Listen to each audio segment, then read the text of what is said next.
imprensa, povo brasileiro que me assiste. Sabia que não seria fácil. Uma coisa é você admirar uma pessoa, a outra é conviver com ela, trabalhar com ela. Hoje pela manhã, por coincidência, tomando um café com alguns parlamentares, eu lhes disse: hoje vocês conhecerão aquela pessoa que tem um compromisso consigo próprio, com o seu ego e não com o Brasil.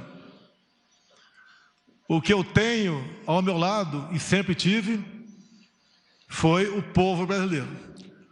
Hoje essa pessoa vai buscar uma maneira de botar uma cunha entre eu e o povo brasileiro. Isso aconteceu há poucas horas. Um breve histórico.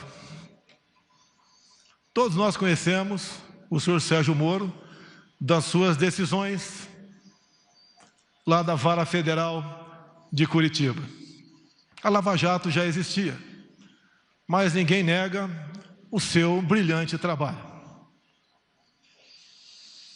Eu, pessoalmente, tive o primeiro contato com o senhor Sérgio Moro no dia 30 de março de 2017, no aeroporto de Brasília, onde ele estava parado numa lanchonete, e eu fui cumprimentar. Ele praticamente me ignorou. A imprensa toda noticiou isso, dando descrédito à minha pessoa. Confesso que fiquei triste, porque ele era um ídolo para mim. Eu era apenas um deputado, humilde deputado, como é, ou como são, a maioria do que estão no parlamento brasileiro. Não vou dizer que chorei, porque estaria mentindo, mas fiquei muito triste. Na minha surpresa, alguns dias depois, eu estava em Parnamirim e recebi um telefonema dele, onde, obviamente, a sua consciência tocou e ele conversou comigo sobre o episódio.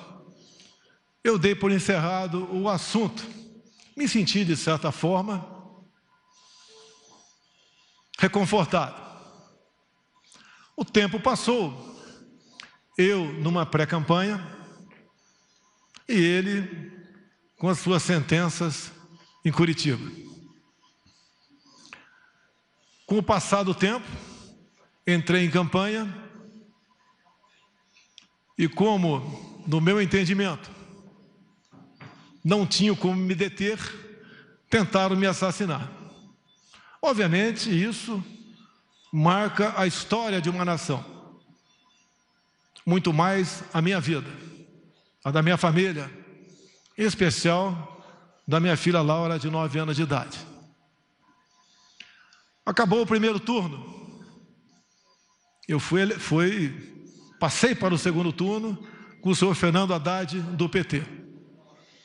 Nesse ínterim, eu baixado no Einstein, em São Paulo, recebi uma ligação de uma pessoa que queria fazer com que o senhor Sérgio Moro fosse me visitar.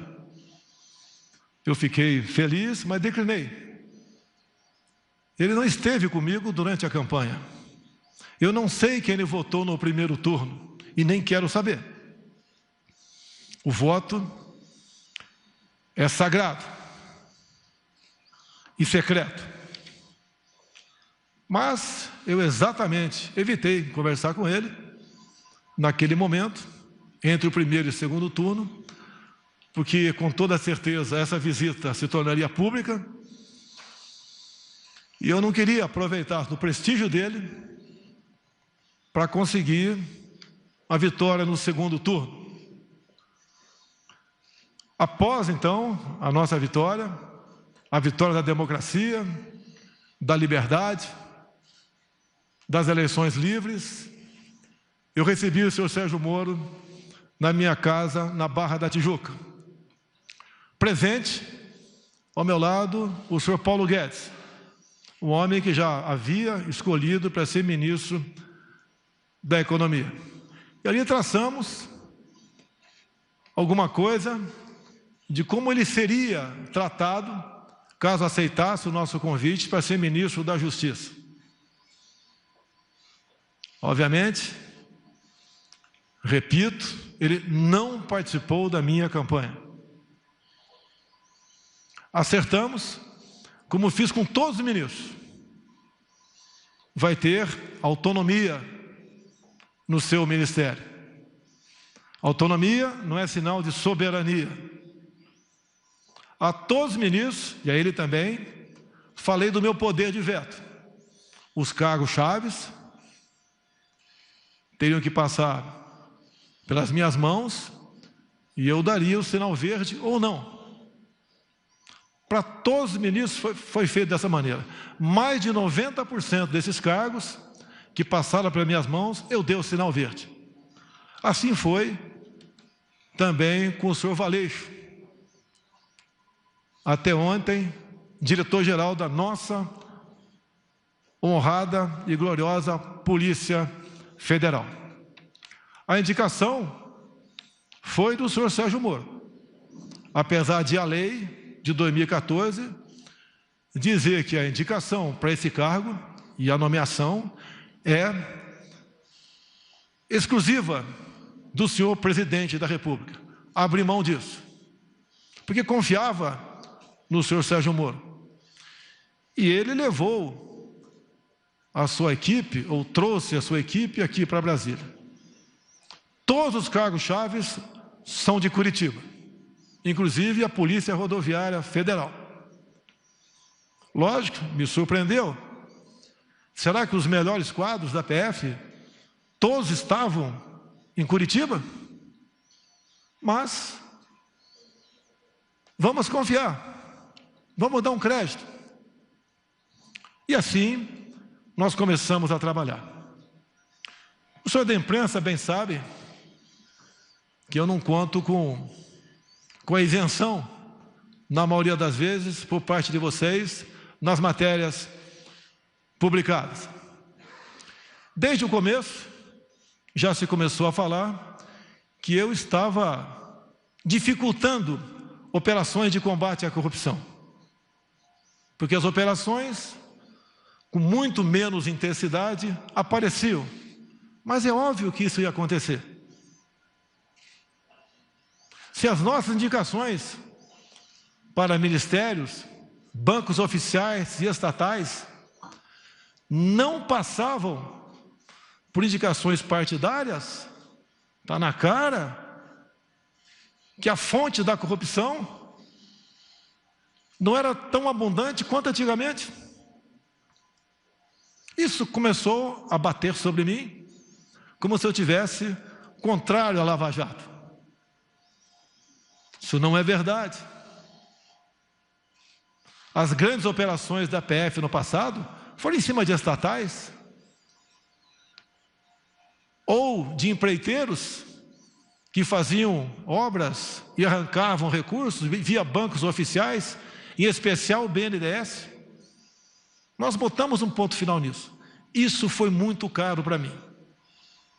Poderosos se levantaram contra mim. E é uma realidade. É uma verdade. Eu estou lutando contra um sistema, contra o establishment. Coisas que aconteciam no Brasil, praticamente não acontecem mais. E me desculpe a modéstia, em grande parte, pela minha coragem de indicar um time de ministros comprometido com o futuro do Brasil. Continua não sendo fácil, mas pode ter certeza, hoje em dia, eu conto com muitos parlamentares dentro do Congresso Nacional que já comungam dessa tese, de vários partidos, exceto da extrema esquerda, porque o que eles querem, no final das contas, é roubar a nossa liberdade. No que depender de mim, não medirei esforço para que isso não aconteça. Dizer ao prezado ex-ministro Sérgio Moro, como o senhor disse hoje na sua coletiva, por 3 vezes. O senhor disse que tinha uma biografia a zelar. Eu digo a Vossa Senhoria que eu tenho um Brasil a zelar. Não apenas fiz um juramento quando sentei praça nos idos 1973, na Escola Preparatória de Cadetes do Exército em Campinas, e dar a vida pela minha pátria, se preciso fosse. Mais que a vida para a minha pátria, eu tenho dado. Eu tenho dado o desconforto da minha família, as acusações mais torpes possíveis, não só contra a minha família, bem como aqueles que estão ao meu lado. Falava-se em interferência minha na Polícia Federal. Ora as bolas, se eu posso trocar o ministro, por que não posso, de acordo com a lei, trocar o diretor da Polícia Federal?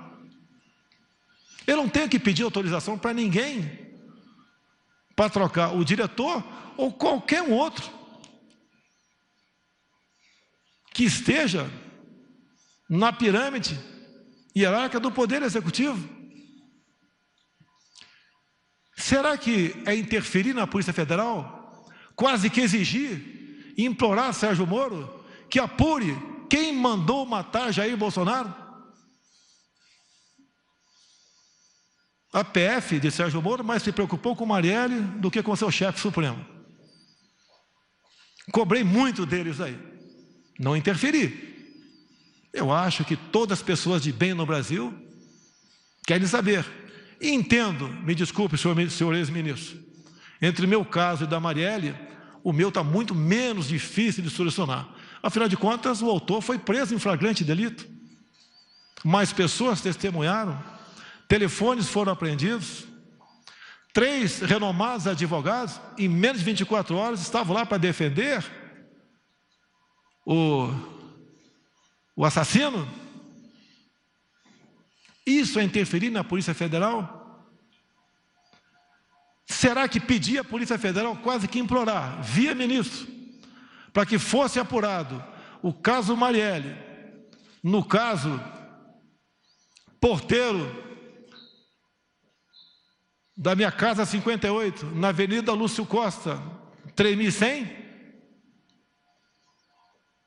Quase que por acaso descobrimos, se não eu pedir para o meu filho ir na portaria e filmar a secretária eletrônica. Talvez até hoje ficasse a dúvida para todos que eu poderia estar envolvido nisso.